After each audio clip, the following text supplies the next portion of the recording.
So we got David, the first caller from, is it Grand Blanc, Michigan? Grand Blanc. Grand Blanc. Hi, Matt. Hey, how you doing? Hey.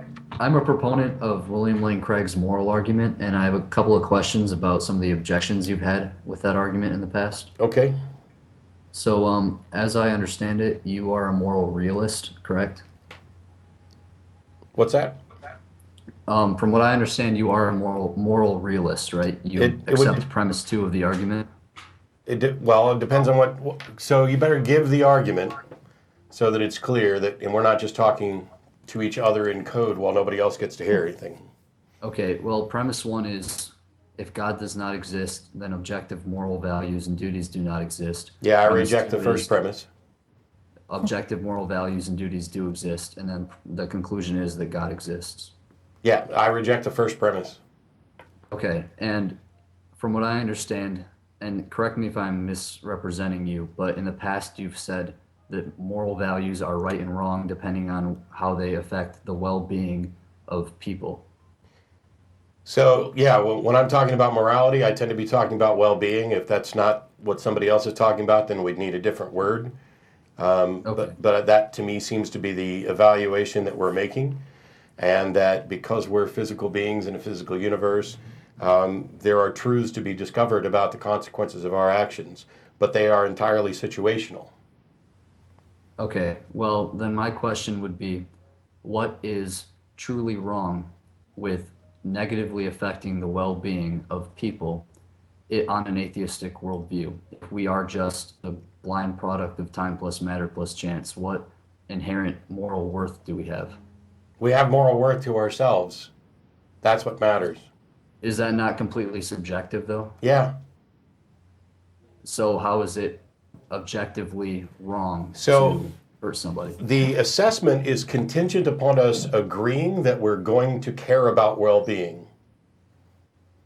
Okay, well, I agree that well-being is a good thing, and I agree Okay. that people have inherent value. Then but that's the only thing we need to agree on to then be able to make non-subjective assessments of actions.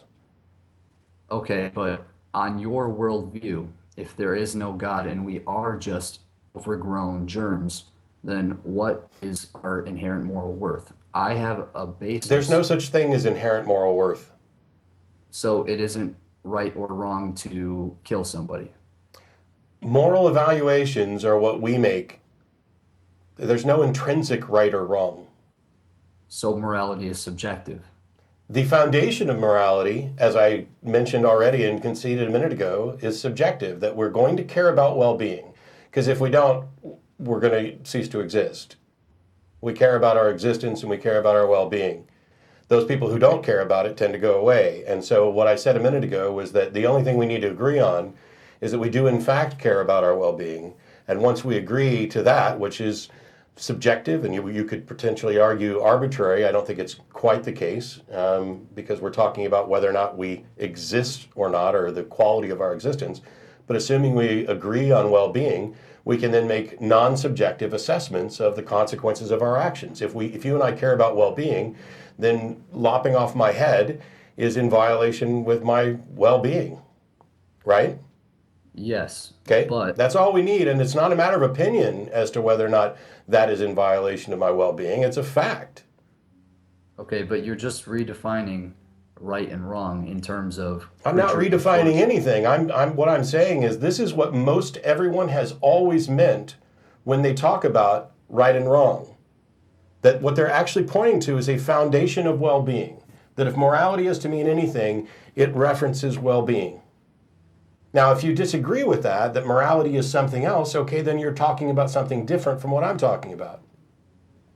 Well, as I said, I agree with you that morality has to do with well-being, and that Cool. people- Then no God's required. If Not morality is necessarily. about well-being, then the first premise of the argument is already wrong. No, I wasn't conceding that. I was saying that I agree that people matter and that what helps our well-being is generally good, but on an atheistic worldview, how can you make that assertion without that just being your opinion? If It is Hitler just thinks my it's good- opinion, and it happens to be shared by pretty much everybody who's ever lived anywhere. But I thought you said morality was objective. I said, wow, I don't know how many times can I agree with you that the foundation, I've said repeatedly in this episode, the foundation of well-being is subjective. But once we agree on that, the evaluations of actions with respect to that is objective. Okay, well, maybe it would help if I tell you what I mean by objective. Objective means right and wrong regardless of human opinion. Okay, that's not what objective means. Objective has nothing to do with right and wrong. Well, when I say objective moral values... Okay, fine. I don't give a rat's ass what you... If you're going to try to claim that objective morals only exist if you don't begin with some sort of subjective foundation, then you're talking about something else that I'm not talking about. You're now hung up on this word moral, and you're poisoning the well by saying it must necessarily mean what I think it means. Well, I don't agree. Well, I'm not trying to redefine anything. I'm just telling you what I mean in the argument. Objective means right and wrong regardless of human opinion. So yeah, when I say, and I agree with that, and that's what I said, that cutting off my head, if we say that well-being is the foundation of right and wrong, cutting off my head is in violation of well-being irrespective of anybody's opinion. That's a fact, right? Okay, but again, that just brings us to the original point. What is so bad about the original point is morality based on well-being, or is it based on a God? Okay, well, we both agree that certain things are truly right and wrong. That things like... And why do we agree on that? What's that? And why do we agree that certain things are right or wrong? Because we inherently know, we intuitively know that some things really are right and wrong. I don't think we intuitively know right from wrong. We may intuitively know, but that's not the reason, because your intuitions can be wrong. We agree because we're talking about well-being. We've already agreed on that. Well, right and wrong is objective, if you ask me, because it's grounded in God's nature. Okay, I don't care. Yeah, I think that's... See, the problem is that doesn't make anything objective. All the objections to secular morality that religions think they solve, they don't solve. Okay, well, maybe this would help. Okay, Hitler thinks that it's all right to kill 6 million Jews, correct? Well, So I suppose he thinks it does. What makes his opinion any worse than your opinion? I'm sure that you think otherwise, but is that not just your opinion? It is, in fact, my opinion, but if we're going to agree that moralities are rooted in well-being, then Hitler's position is objectively in conflict with well-being, as is God's order to kill the Midianites. Okay, well, see, you're just redefining right and wrong to be that which helps human well-being. No. I'm not redefining it to be well-being. I'm saying I'm talking about well-being, and for me, that is a good foundation for morality. If you think that morality is something other than well-being, then I'm not talking about that, and I don't care. Well, for Hitler, killing the Jews was a good foundation for right and wrong. So what makes his values less valid than yours? Because they're in conflict with well-being? But that's just your opinion, is it not? And shared by 6 million Jews, I might add. Yeah, well, what in your view makes it wrong? Because it is contrary to God's necessarily good. That's just your opinion. No, it's not, because if Yes, there it is. is. It's not my opinion. I don't agree with you that it's in conflict with God's view. Therefore, we have a disagreement. How can you show me what God's view is? You don't have no way to demonstrate it, so it's just your opinion. Well, okay, if there is a God, and his nature is the foundation for objective moral values and duties by which we... How do you know that's the case? What's that? How do you know that's the case? I'm not saying that I don't have to show that God exists in order to... Okay, then I don't have to show anything, because what I'm saying here is you're not solving the problem by saying that this is about my opinion. What you're doing to resolve it or attempt to resolve it is by saying, that's just your opinion. My opinion is that it's all rooted in God, and I don't have to show that God is real or God exists. That's just the way it is. Well, you can let me finish. On a theistic worldview, God's nature is the paradigm of right and wrong. It's the standard by which we can determine if something is good or evil. Yeah, and I don't buy that. What's that? I don't buy that. Okay, then you disagree. Well, would you agree that if there was no God, then it would all be subjective? I don't see how it's not subjective whether there's a God or not. I'm talking about moral values. Would they be subjective if there was no I'm God? I'm not so at the point at which you're saying it's subjective, I am not convinced that it's not subjective whether a God exists or not. A God does not solve the problem because at most all you've done is say this is this God's opinion. Okay, well, that's not the truth. If How God do you know? exists, then his moral commands flow from his necessarily good nature. How do you It- that's How do you know horseshit. he's good? His nature is How did you necessarily how good. did you That's- tell determine He's the that? greatest. He's the greatest conceivable being. How He do you know must- that Based it on exists? what? Okay, I can conceive of beings that are great, but that doesn't mean they exist. If God exists, then his moral commands are necessarily good. He is the And if foundation. of universe right creating pixies exist, then they could have created the universe. That doesn't solve the problem. Well, okay. Let's get back on track to the argument because you say that moral values are objective. I out of one objected side to of the mouth. very first premise, which you've not Okay, gone back so to. the first premise again is that if God does not exist, then objective moral values and duties do not exist. Right. How do you ground objective right and wrong if there is no God? I've said I reject the first premise. Okay, then, but you said that moral values are objective. You've I said that you can make moral assessments that are objective, provided you agree on a foundation with which to evaluate them to. Okay, well, like I said, if something is objectively right or wrong, that means it's right or wrong regardless of human opinion. Yes. So, Cutting off my head is right or wrong, regardless of your opinion of it. But it's right or wrong with respect to what? And I'm saying that it's right or wrong with respect to well-being, and you're saying that it's right or wrong with respect to God's nature. And I don't Okay. give a rat's ass what God's nature is because you haven't demonstrated there is a God. And if God's nature was to turn around and say, kill your child or kill the Midianites or anything else, it doesn't make it morally correct. Either something is right or wrong because God says so, or God says so because it's already right or wrong.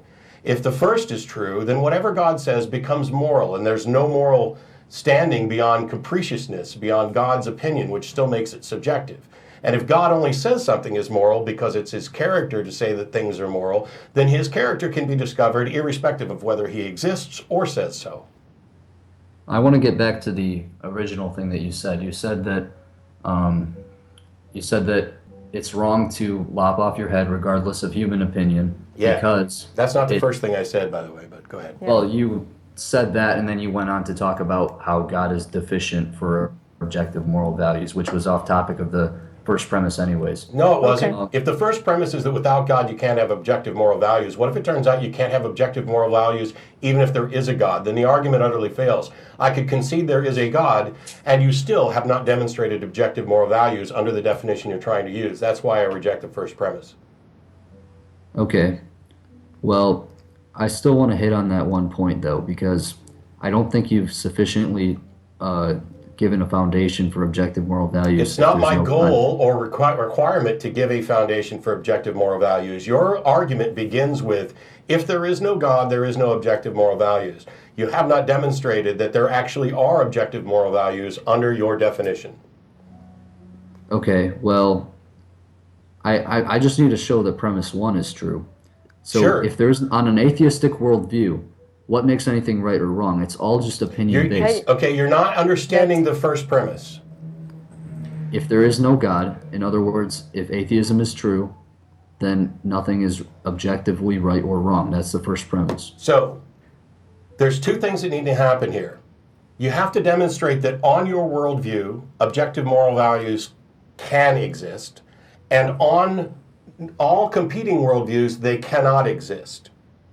Now, my view is that depending, if we agree on a definition of well-being, if that's going to be the foundation of morality, then objective assessments can be made about actions. But that objective values, as if they are intrinsic objective truths, don't exist. So if a God exists, you have to be able to demonstrate that objective moral truths do exist. And my position is that I don't see that they exist under your definition, whether there's a God or not. Well, on my definition, if there is a God, then we have a standard of right and wrong. How? So you can think about it like How? I mean, that's nothing more than a bald I assertion. wish you would let me finish because I was going to get to that. Okay. So imagine we're all floating around in outer space. I have my own up and down. It's relative to my position in space. If you're floating around somewhere else, you might have your own definition of up and down. Who's to say what's up or down in outer space? You can't, because you don't have a spatial reference point. Yeah, it doesn't matter. Likewise, if there is no God, you don't have a moral reference point. You can't say whether something Yes, is we right do. or Yes, wrong. we still have a moral reference point. Yeah. It's well-being, which you agreed to. Okay, well, I actually didn't agree to that. I said that most So you don't things think that that's a do- reference point? So you don't think that's a good reference point for morality? No, because human Okay. well-being is not necessarily a good thing or a bad thing if there is no God. If it's just So, Wait a minute. so your Why objection. why Go is ahead. my well-being contingent on the existence of a God? because if we're created in His image with inherent worth, then you And have I intrinsic don't well-being. believe that. So you've just got this cavalcade of assumptions. You're just going to assume that God exists, that we're created in His image, that He's necessarily good, that this serves as a moral foundation. Those are all just bald assertions. Please demonstrate that any of it is true. Well, I don't have to demonstrate Then you don't that have to it's stay true. on the That's what show. argument- Thanks. We're going to move on. Could you please? Yeah. Nope.